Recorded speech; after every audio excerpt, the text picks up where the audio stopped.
Yo, what's up, Broncos country? How's it going tonight, guys?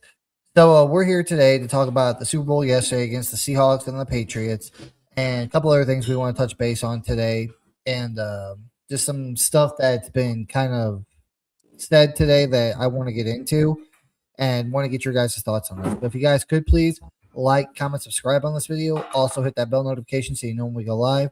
Share this with your friends, your family, anybody who's a football fan or football, in general, and get us some more subscribers over here. Really appreciate it. So, Mohammed, last night was Super Bowl 60, the Seahawks versus the New England Patriots. And I want to get your take, but the first thing I'm going to say is this was probably the most boring Super Bowl I've ever watched in my 30 years of watching football.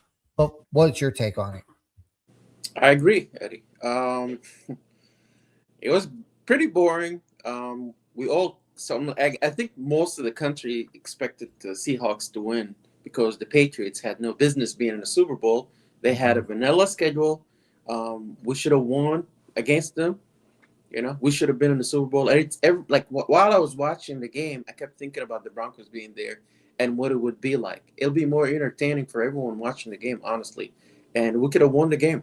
I mean, it would not be boring, you know. But Drake May, I don't know, Eddie. Is he a franchise quarterback? Maybe, but I don't know. Right now, Bonix is light years ahead of him. Maybe Drake May will be better at one day. I don't know. It's kind of hard to see, but he might at some point. But he was under a lot of pressure. You could tell that he didn't know what to do. He was running for his life. Defense was after him. It was tough, I guess, for both teams because the defenses were playing really well. But they let the Seahawks just hang, and eventually the Seahawks got the better of them. It was pretty boring. I honestly watched the first half, second half I watched a little bit, then I fell asleep, and then when I woke up, they have won. But definitely not one of my favorite Super Bowl. I mean, the whole country waits for this day to watch the Super Bowl, and this is the product that you put on the field. But it is what it is. I think the Broncos are coming back stronger next year. Go ahead, Diddy. This Super Bowl sucked ass. I'm not even like, dude, I even said today, I posted up today, I'm like, that was probably in my 30 years of watching football, the worst Super Bowl I've ever watched. And people were like, well, what about the Rams Patriots Super Bowl back in 2018 or the Broncos Seahawks Super Bowl back in 2014? I'm like, yeah, okay, I understand that. They were very, crappy scoring games. They were lopsided or very low scoring. But at least you were able to watch Tom Brady in one of those. And then the other one you were able to watch, Peyton Manning. So it made it fun. Drake May, oh my God. I don't even know where to start, dude. The guy, like, he's garbage.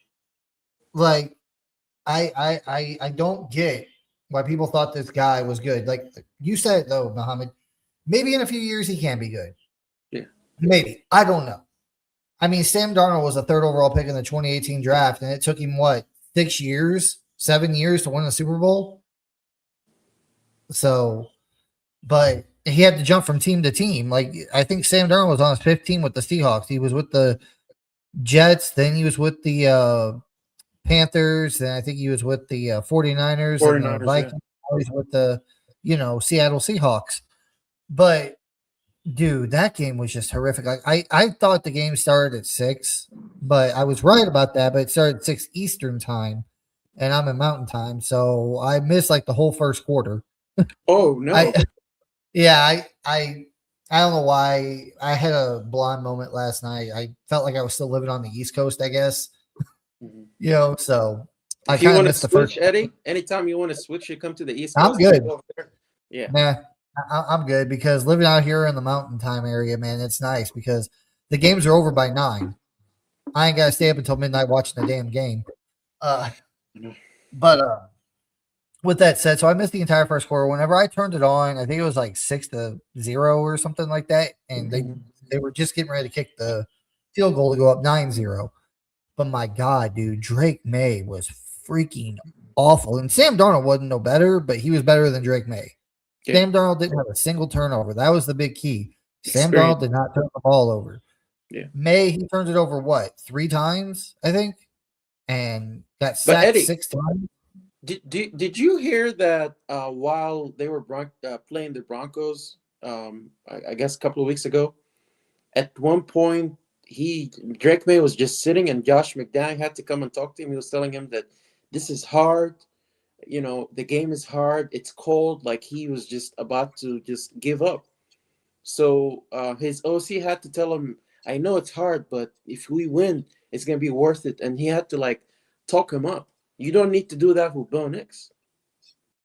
That's not a Well, good sign. I'm sorry. That's not. no, it's not. Like, that to me shows his lack of love for the game. Like, if Yeah. you really love this game and really want to play it, you're gonna your coach doesn't have to do that. You Mm-mm. as a player will be like, you know what do I need to do? What do I need to look at?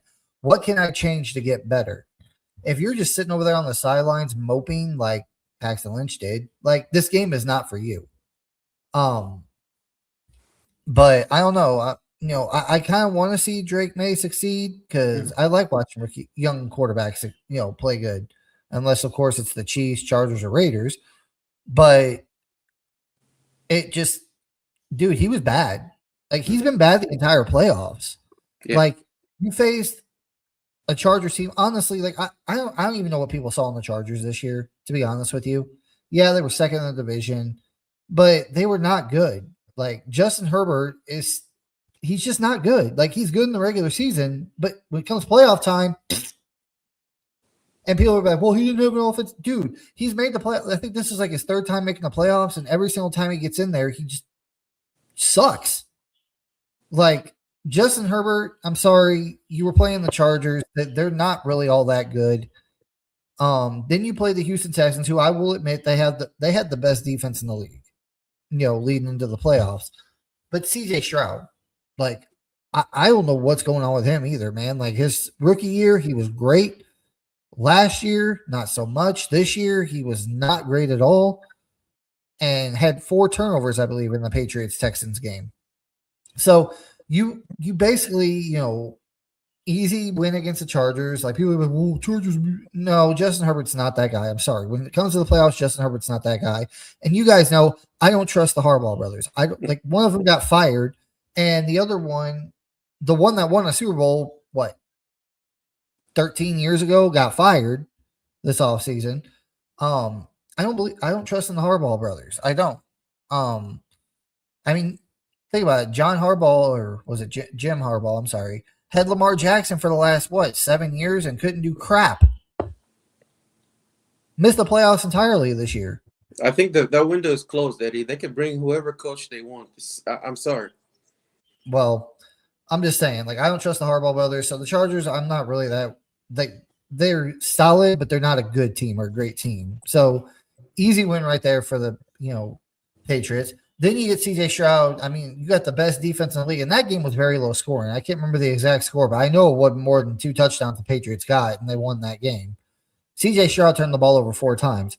And then you play the Broncos with a backup quarterback, dude, in a snowstorm. Like, again, we talked about this last week or a couple weeks ago, honestly. Jared Stidham is not a starter. I don't care what Sean Payton says. I don't care what Stidham says. I like the guy. He's cool. Great backup quarterback, but he's not a starting caliber quarterback. And I'm not going to change my mind on this. If Bo Nix would have been in that game, the Broncos would have been in the Super Bowl. Plain and simple. I don't need if you say any different, you're just making excuses. Bo Nix, like, and honestly, it's been 3 weeks now, Muhammad, since that game against the Patriots. Like, initially, I was blaming Sean Payton. You got to kick that field goal. You got to kick that field goal, at least to keep it tied. No, you didn't even have to be tied. You could have won that game easily. You wouldn't have been tied going into the 4th quarter, because after the 1 touchdown the Patriots scored in that game, they didn't do jack after that. Broncos defense was stopping them. And how did they come into that touchdown? The Stidham fumble, or the Stidham turnover. They weren't going to score otherwise. Yeah, no, they weren't. This defense was shutting them down. Drake May, when it comes to good defenses, he cannot play well. Their defense has been bailing them out all year, and they've been having, like you said, a cupcake schedule. So, but Bo Nix is in there. You telling me Bo Nix turns the ball over like that? I don't think so. No, he's not. Like, he's going to protect the ball. Yeah. And the Broncos are in the Super Bowl. Now, if the Broncos make the Super Bowl, do they win? I don't know. That Seattle defense is really, really good, but I would trust Bo Nix more than I trust Drake May. Yeah. I would trust Bo Nix more than I trust CJ Stroud. I would trust Bo Nix more than I trust Justin Herbert against that Seattle defense. Yeah. I mean, Bo Nix, I know he played the Seahawks in his first game last year, but that was his first game as a rookie on the road. This is different. Bo Nix, we've seen it the last 2 years. He's gotten so much better. And Bo Nix can read a defense. He knows where to go with the ball. He can identify the blitz. He knows how to do all this. You're telling me, again, I don't know if the Broncos win the Super Bowl if they make it, but I guarantee you it would have been a hell of a lot closer of a game than what it was. It wouldn't have made it easy for the Seahawks. Yeah, the Seahawks wouldn't have been. Yeah. And I guarantee you our defense would have turned Sam Darnold over. Like, dude, I will put money on the fact the Broncos probably would have sacked Sam Darnold probably like 7-8 times. We were the best sacking defense in the NFL. But yeah, like, it just sucks, man. Like, Drake May, I don't think he's good. I really don't. I think he's a bum. Like, I understand he's a year 2 quarterback. I understand all that. But, like, come on, dude. Like, you couldn't muster up anything. You're the 3rd overall pick from last year's draft. You couldn't muster up anything. People are like, well, they scored 13. Yeah, in garbage time, and the game was already out of reach. Seahawks stopped trying at that point. Exactly. They were up 19-0. But I mean, Eddie, the Patriots defense bailed them out so many times. It could have been like a touchdown or close enough, but the corners were playing really well. It could have been it could have been a blowout. I mean, technically it is, but come on. It was a blowout. Like, I again, it was kind of like the Super Bowl last year. Like, I mean, the Seahawks didn't pull their starters. It was kind of like last year. The fucking Eagles pulled their starters after they were up like 34-6. They're like, we got this locked down. Why the hell would we keep our starters out there? This game's over. It was the same in this game. It's like they didn't pull their starters, the Seahawks, but it was like they pretty much just stopped playing. There was like 4 minutes left to go, and the Patriots finally scored a touchdown. Eddie, I want to say this. I was listening to this podcast. I think it was yesterday. And this guy was kind of looking at previous drafts. And then he was talking about Bo Nix. He's like, well, Bo Nix was a good pick for the Broncos. He's like, he's probably will never be a top 10 quarterback, but he's good enough. And I'm like, I don't care. He's already a top 10 quarterback. Yeah, I'm like, I don't really care what you say. If we're in the 4th quarter and we're down and Bo Nix got the ball, I know we're going to win. I mean, we're all just been used to it now, Eddie. Like, we're like, oh, I'm not worried. He's going to bring us back, right, Eddie? I mean, it's like we don't even think about it. He's so clutch. And they still just say all these negative things. I don't get it. It's kind of like Patrick Mahomes. Like, when you know that there's like 2 minutes left to go in the game, the Chiefs are down by like 4 or 3 or 2 or whatever, and the Chiefs get the ball back with like 2 minutes or less to go. You know Patrick Mahomes is going to go down there and get the points they need to either tie it or win. Absolutely. And that's how I feel about Bo Nix. Whenever he's got the ball with like 4 minutes left or 3 minutes left, 2 minutes left, and he needs to go out and get a touchdown or a field goal to tie it or win it, I have complete faith in Bo Nix can do that. Because he's shown it all year. He's shown that he can do that. And I was talking to a buddy of mine earlier, and I was like, we were talking about the Patriots, the Super Bowl, of course. I was like, dude, he's like, I guarantee the Patriots win. I told him, I was like, the Patriots win that game yesterday, and Bo Nix is their quarterback. If you switch Drake May with Bo Nix right now, you put Drake May on the Broncos, I don't even know. Well, our defense, we probably still make the playoffs, but I don't know. It'd probably be a lot different for us. But if you put Bo Nix on that Patriots team last night, again, I'm not saying they're going to win, but I guarantee that game's a hell of a lot closer than what it was. Bo Nix has that clutch. I mean, Drake May does not have it. Absolutely. And all these things we're saying about Bo Nix, Eddie, they're saying that our wide receivers have the highest drop rate in the NFL. among all the teams. And he still did that. Imagine if they were actually catching the ball. And his starting running back out for over half the season. I know. It's amazing. What we have accomplished is amazing. Seriously. But It starts with Bo getting Nix back too. to the Super Bowl, that was probably the worst Super Bowl I've ever watched. Like oh my god, dude, it was so bad. I would honestly rather have seen the Bills in there. Yeah. Honestly. Exactly. Yeah, the Bills don't have the same receivers. Honestly, they don't even have the same defense as the Patriots. But I think Josh Allen could even have made that game better. Yeah. He would have gave Josh himself. Allen himself. Yeah. Like, it was bad, dude. Like, oh my god. But Seahawks, man, congratulations to you guys for winning the Super Bowl. You got your second Lombardi. It only took you 11 years, and you finally got your revenge on the New England Patriots. I really didn't. I shouldn't say I really didn't care who won, but honestly, out of all the teams that were left in the last couple of weeks from the championship games onward, of course I wanted the Broncos, but dude, I wanted the Rams in the Super Bowl. Honestly, like I really don't like the Seahawks because they beat us in Super Bowl 48. They screwed us over with the Russell Wilson trade. And honestly, all them picks that they got from the Broncos are the picks that turned into a lot of those guys, especially who was it? Witherspoon made a big impact tonight. And I think Kenneth Walker was another one of those picks that they got from the Broncos. Yep. It's like those are the two big key components on that Seahawks team to help them win today. And it just drove me nuts. So I don't like the Seahawks, but at the same time, it's like I've never really liked the Patriots. And honestly, who in here outside of New England would want to see the Patriots get their 7th Super Bowl ring? Nobody. Who wants to see the Patriots get ring number 7? Nobody does. I'd rather Seattle get number 2 than Patriots get number 7. Yeah.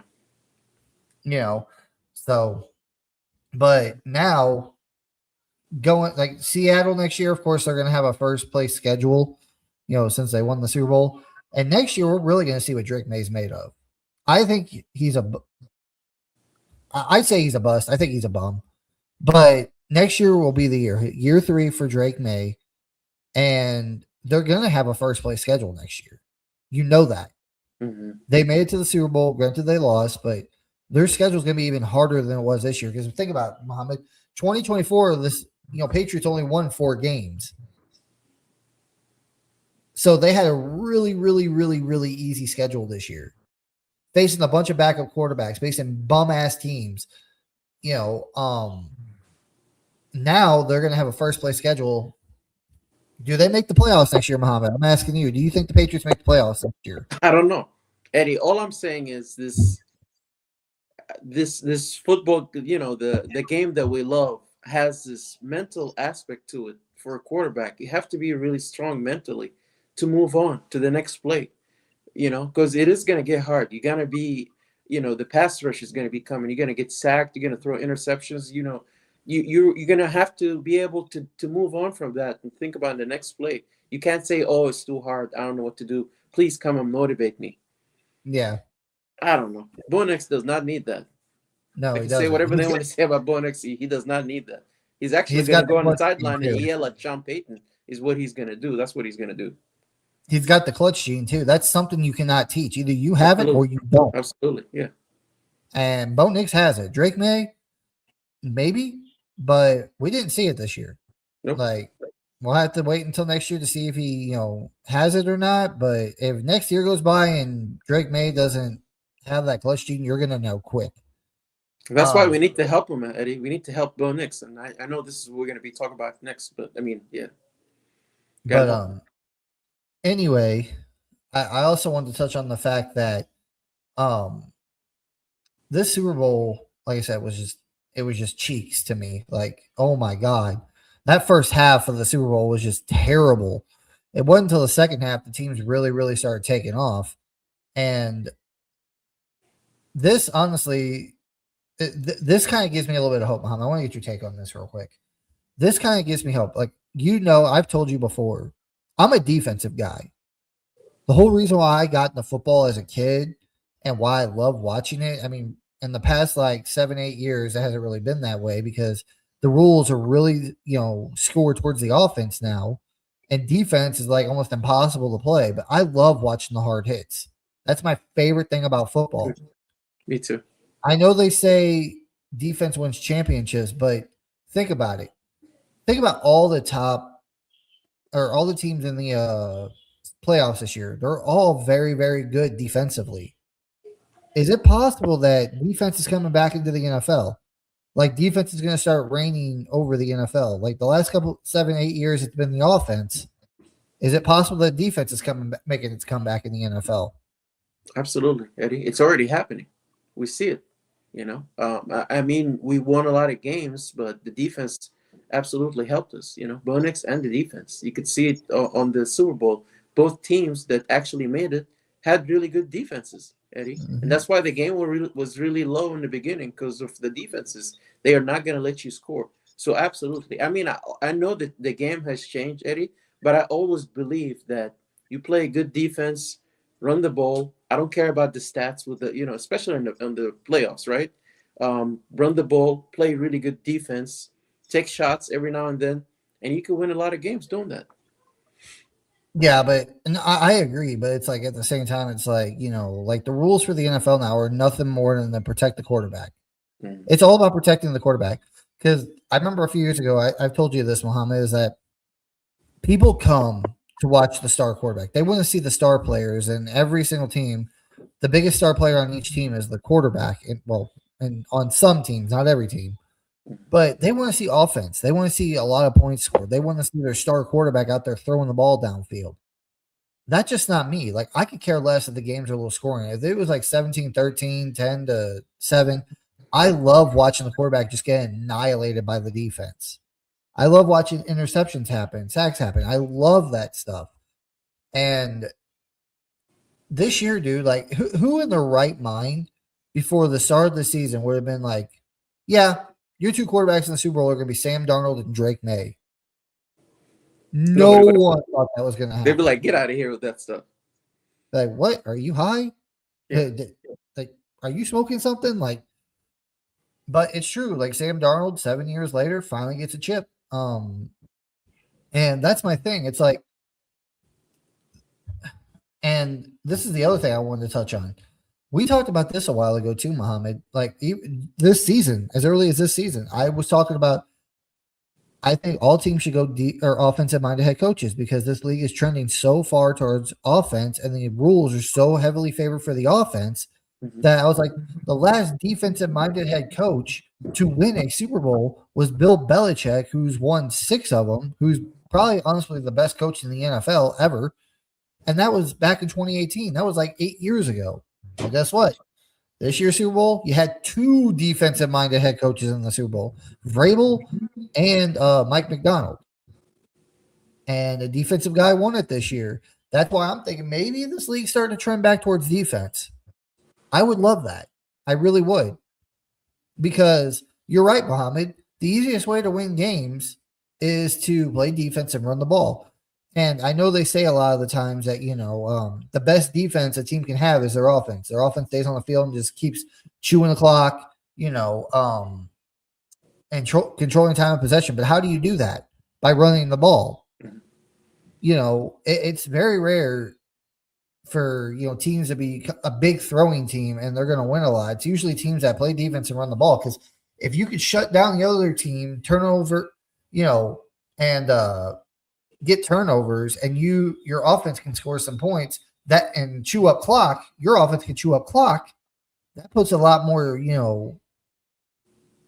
pressure on the other team to, air the ball out more. And that gives your defense a chance to get after the quarterback. And that's the other thing I wanted to touch on. Drake May, man. I know we keep harping on it, but dude, he held the ball for way too damn long. Like there was a couple plays I was watching, dude. I was like 1, 2, 3, 4, 5. He wouldn't even get rid of the ball within 5 seconds. I'm like, dude, getting rid of it in under 3 seconds is like what real NFL quarterbacks do. You got to get rid of it in under 3 seconds because then you're putting your offensive lineman at a disadvantage because it's like holding. If they can hold up for 2, 3 seconds max, the offensive linemen did their job. It's up to you as a quarterback to get rid of the ball and find read the defense and find the open guy. That's where the thing in the head comes in, Eddie. That's what Bo Nix has. Figure out what you're gonna do. Not take a sack. Do you think Bo Nix would have held the ball like Drake May did last night? No. Do you think he would have took as many sacks? No. Bo Nix was the least sacked quarterback in the NFL. Yes, some of that is accredited to the offensive line, 100%. But a lot of it is attributed to the quarterback. Mm-hmm. Like, if the quarterback can read the defense, know where to go with the ball, knows what the defense is going to do, whether it's a blitz, 4-man rush, they're in man, they're in zone, whatever zone it is, cover 2, cover 3, cover 4, cover 6, it don't matter. If the quarterback can walk up and be like, oh, they're in, say, cover 3. And then and then like last night they were talking about, I think it was Chris Collinsworth, who I hate, by the way, was saying that there was one play that really confused May because the Seahawks confused him and he got sacked. I think it was the strip sack, not the last one, but the first one. Mm-hmm. It looked like the Patriots were in cover 2. I'm sorry, the Seahawks were in cover 2. They looked like cover 3, but really it was cover 4. Like they changed it to 3 different coverages. And for a young quarterback, that's very hard to decipher. Bo Nix can do that. He can get up there and be like, okay, they look like they're in cover 2. And then whenever he snaps the ball, if they break into cover 4 or something, he's like, oh, they're in cover 4. And he knows where to go with the ball. Drake May had no idea. Yeah. He couldn't read it. That's sort of coaching too, Eddie. Yeah, a coach can teach a quarterback that. You're right. It's not the clutch gene. It's not, arm strength. Like you can't teach that kind of stuff. But to read a defense, yeah, a coach can teach a quarterback how to read a defense. But that's the thing. It's like Bo Nix would have been able to do that. That's why whenever I say if Bo Nix was on the Patriots last night, maybe they don't win, but I guarantee you the game's a lot closer. The Broncos are in the Super Bowl. Once again, they might not win, but I guarantee it's closer. And Drake May, he didn't do it. He couldn't do it. And it showed. Like Bo Nix is not going to take 6 sacks in that situation. He won't. He might get 1. That's about it. Bo Nix, he'll be like, oh, crap, took a sack. Maybe I shouldn't hold the ball that long again. But Bo Nix really never holds the ball that long. He never does that. He knows where to go with the ball. He sees the blitz coming. He'll just dump it off to the back. He does not care. He's not trying to play because most young quarterbacks like Bo Nix, Drake May, second-year guys like that, they see the blitz coming, they panic, and either they run or they just try to play hero ball and chuck the ball downfield into tight coverage. Bo Nix won't do that. He'd be like, oh, you're going to blitz me off the left side? All right, dump off to the tight end, dump off to the running back, to the left side. Because that's the best thing you can do. When a blitz is coming, whatever side it's coming from, right or left, you throw at the blitz. I know that's one thing coaches teach the quarterbacks. If a blitz comes in, whatever side it is, you throw to that side. You throw, on the side of the blitz. Because that's literally leaving nobody over there to cover whoever's over there. Yeah. Tight end, wide receiver, running back, whoever it is. Offensive lineman, Frank Crum. I love that, Eddie. That was, I loved it. Yeah, man, it was wild. Like, I don't think the Patriots are going to make the playoffs next year. And because I think Drake May, they need to get him some more weapons too. They need a better offensive line, if you ask me. But I just don't think. I think the Bills are going to get better this offseason. I think the Bills are finally going to take that division back this year or next year. But moving on to our last topic for the night, we're at 30 minutes, Muhammad. Like I said, guys, we're not going to stay on here too late tonight. There were some reports that came out today, and I want to get your take on this, Muhammad. The first one is. I saw a couple of people talking. It's not really reports, but I saw a couple of people talking, and a lot of people are picking the Broncos again next year to win this division. What are your thoughts? I mean, I couldn't agree more. I'm really surprised that they're actually picking the Broncos because we don't get any love, right? Usually. But absolutely, Eddie. We have a perfect opportunity, Eddie, now that we have the cap. We can go to the draft. We just need to help Bo Nix. You just throw money at it, trade, pick whatever you got to do, help them. Let's go win a Super Bowl. Because sure, soon enough you're gonna have to pay Bo. We're not gonna have that luxury, so we need to do it now. I honestly think this is the season for us. Like we need to go and do whatever we can to help him out, help this team. Yeah. To me, it tells me a couple of things. Like the Chargers, honestly. Actually, let me look it up real quick. No, I don't. I don't think I have that. No, I don't. The Chargers, they're going to get better because they're going to get their 2 starting offensive linemen back. But again, this to me just tells me that a lot of people don't trust Justin Herbert. The fact they're picking the Broncos already this early, the 2025 season's not even over yet. The new season league year doesn't even start until like mid-March. We still got like a month until the new league year starts. But these people are already saying Chargers ain't winning the division. The Broncos are. So that tells me they don't think the Chargers or Justin Herbert is going to accomplish much. And that's kind of an indictment on John Harbaugh. And then the Chiefs, to me, that tells me that they know Kelsey's going to retire. And they also know that, or it's telling me what I've been saying since it happened, is that Mahomes is not going to be back before week 10 next year. He tore his ACL in like week 14 or 15. It takes a whole year, almost close to a whole year of completely healing to where you can be back on the field again to play or even practice. Yeah. So that tells me that Patrick Mahomes ain't going to be back until at least after week 10. At the very minimum, week 10, that's if, everything goes great from Patrick Mahomes. He'll be back by week 10, but he's not going to be back any earlier than that. And by that time, week 10 or after, it's like the Chiefs, they could very easily be out of the playoffs. Yep. Just still trying to fight to get into the playoffs. And at that point, if the Denver Broncos got a big enough lead like they did this year, then it's not really going to matter. They might make the wild card, but that tells me that they think of that. And then the Raiders, I think it's because, the Raiders, they hired Clint Kubiak as their head coach, the OC from Seattle that just won a Super Bowl. Yeah. But it's like the Raiders, to me, even with Brock Bowers, Max Crosby, and Ashton Genty, they're still at least another year or two away from actually competing for anything. So, I mean, the Broncos are the ones that have some solid cap space. They're going to probably return a couple other players. I mean, they already signed a bunch of their guys. Like, the majority of this roster is coming back next year. And, they're probably thinking about the Broncos adding more pieces. Like, I just don't know, man. Like, the Broncos are still a young team in the NFL. So, like I said, the Chiefs, Patrick Mahomes, I don't think he's going to be good by week 10, which I don't think he will be. Even the Chargers, like, they don't trust Justin Herbert. Their defense is getting a lot older than, every year. I think they lost their defensive coordinator, the Chargers, didn't they? Jesse Murr, whatever his name is. He went to, I think, Baltimore. I think so. And then the Raiders, they're saying they're going to be like, the Broncos are the only ones going to be consistent. Like, they're probably going to lose Dobbins. They're probably going to lose John Franklin Myers. They're going to lose a couple of pieces. Alex Singleton, Stranad, they're going to lose some pieces. But the core, the biggest part of this young core is still going to be there. Like, you literally have to replace an inside linebacker, a D end, and possibly a defensive tackle. And add a receiver, add another tight end, and add a running back. I mean, I'm just saying, like, I think they know that a lot of the core for the Broncos is still going to be here next year. So that's why they're picking the Broncos to win this division.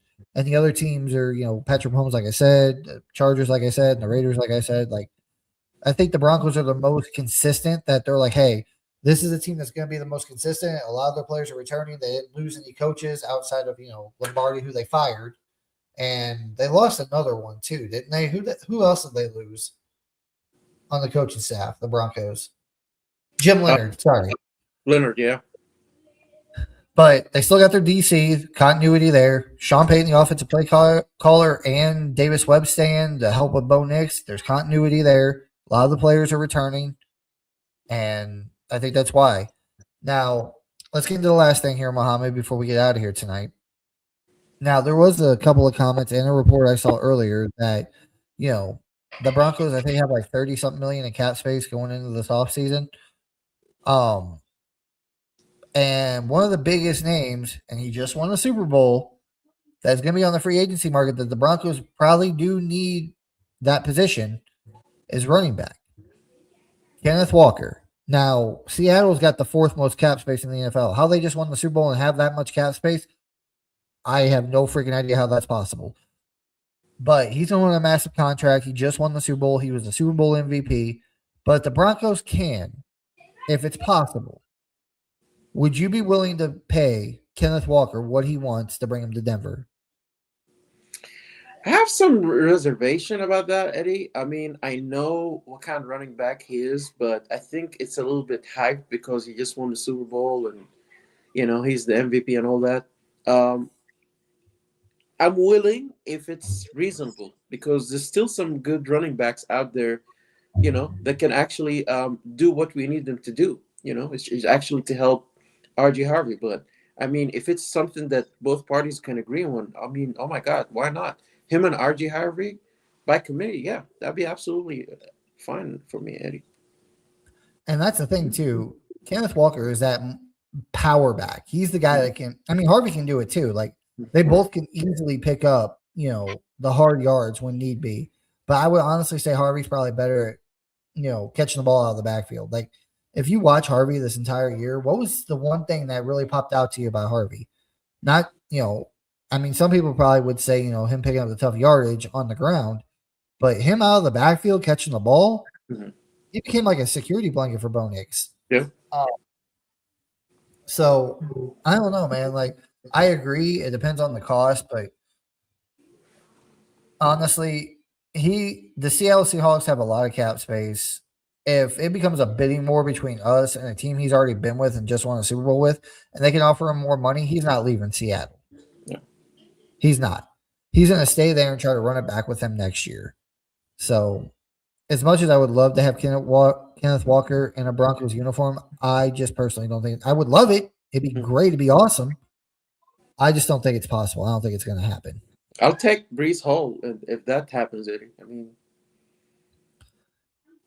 yeah. I mean, I don't know what the Broncos are going to do because I know next offseason, I think like Brandon Jones is up for a contract extension next year. I think Ben Powers is up for a contract extension next year. I think Mike McGlinchey, Riley Moss, Marvin Mims, all these guys are up for contract extensions next year.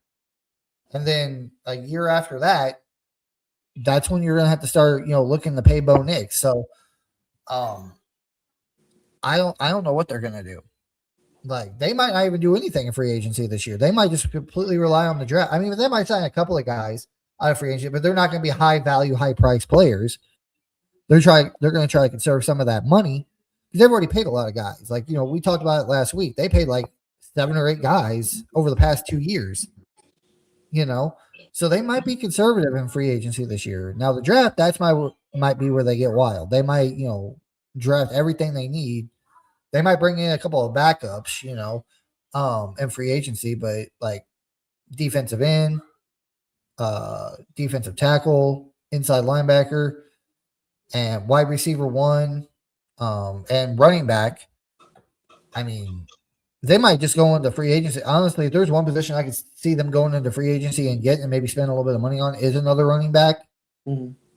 Because I think with their first pick, they got the top 3 to me in the draft, like first overall pick they have to go for outside of running back would be inside backer, defensive end, and wide receiver. Not necessarily in that order, but those are the top 3 in my opinion. What about you? Yeah. Honestly, Eddie, go for like first round, go for an inside linebacker. I mean, we've been like needing that for a long time. We have Greenlaw, but Singleton is a free agent. So is Strnad. It's Strnad, yeah. So we need to do that. Sign Strnad, and then add somebody in free agency or in the draft. If they don't do it on free agency, go ahead and just do it in the draft. Let's get this addressed. Go and get it high too, so we can have this settled. I mean, come on. That's the problem. The only thing I can think of is they did sign Malcolm Roach to an extension this year. DJ Jones is a free agent. Like he's gone. I don't think they're bringing him back. Malcolm Roach is signed to a multi-year deal, so he'll probably be our new starting defensive tackle, nose tackle there. And then I don't know, like, do they believe Savion Jones can be another John Franklin Myers on that defensive line? Possibly. And then if you can get those two positions covered, defensive end, defensive tackle, if you got those covered and you trust those guys, then really you only need inside backer and a wide receiver one and possibly a tight end two behind Evan Ingram, and then a running back, of course. So that would make it a little bit easier. That would eliminate two positions.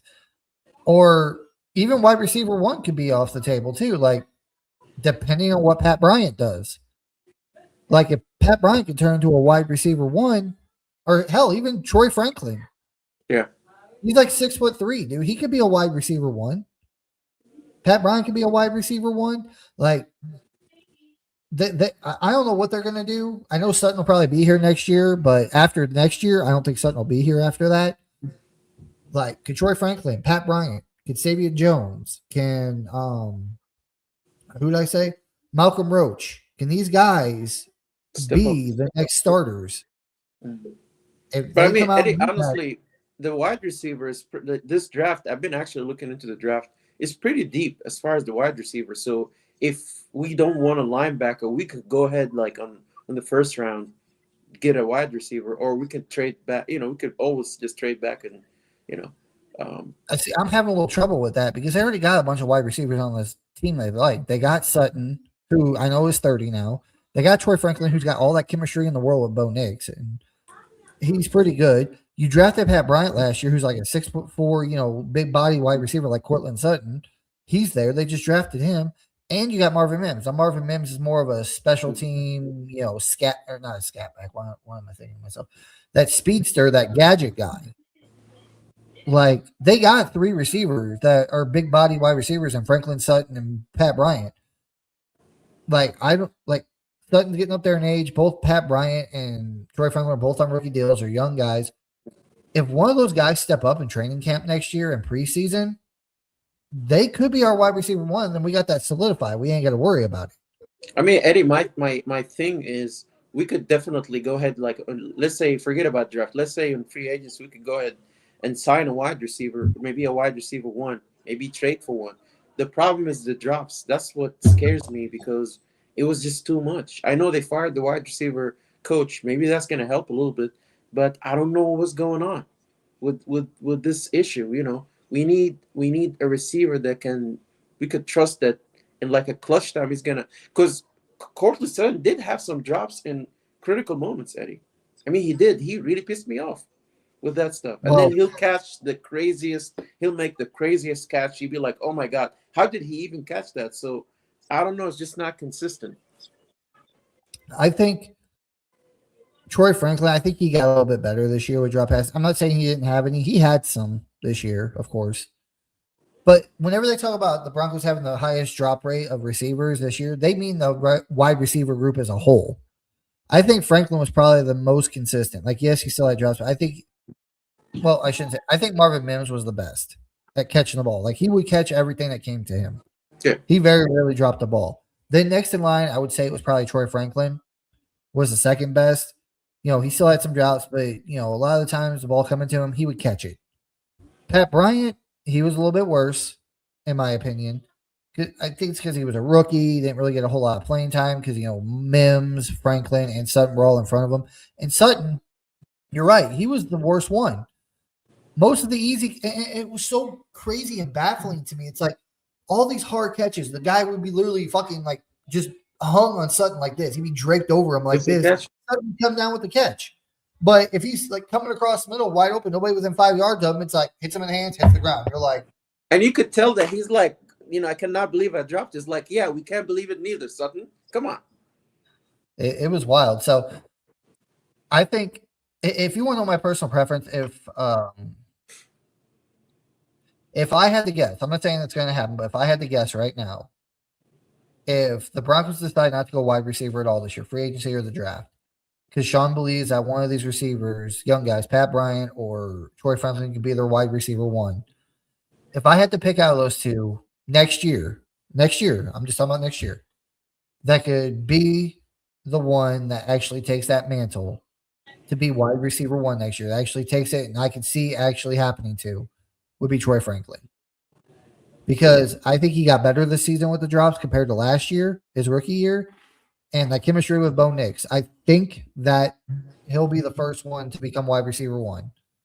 And then I think Pat Bryant might struggle a little bit this year with them again, but I think he'll get better as the season goes on next year. And then by year 2 for Pat Bryant, year 3 for Troy Franklin, or I'm sorry, year 4 with Troy Franklin, you're going to be like, okay, you might have 2 wide receiver ones on your roster. And then Troy Pat Bryant Franklin's coming up for a contract extension.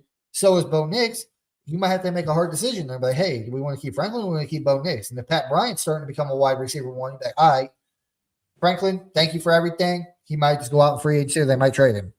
I don't know. Yeah. But I think we got through a lot tonight, guys. Muhammad, any final thoughts before we get out of here? Just wanted to reiterate what I was saying earlier, 80. Like, this is the season for us. Come on. We got so close. Bo Nix got injured, but let's go ahead and do whatever we can to help him.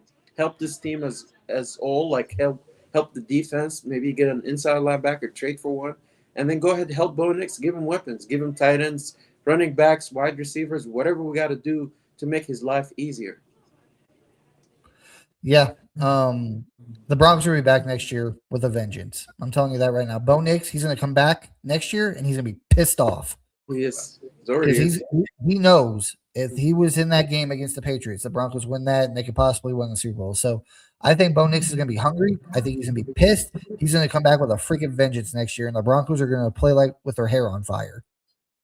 Especially, like I said, there's a couple of guys on this roster that are going to be up for contract extensions next year. Riley Moss, Marvin Mims. There was another one in there. I can't remember who it was. They're coming up for contract extensions next year. I guarantee you, regardless if they stay with the Broncos or not, they're going to play their asses off next year. So that's it for us tonight, guys. We really appreciate you being in here tonight.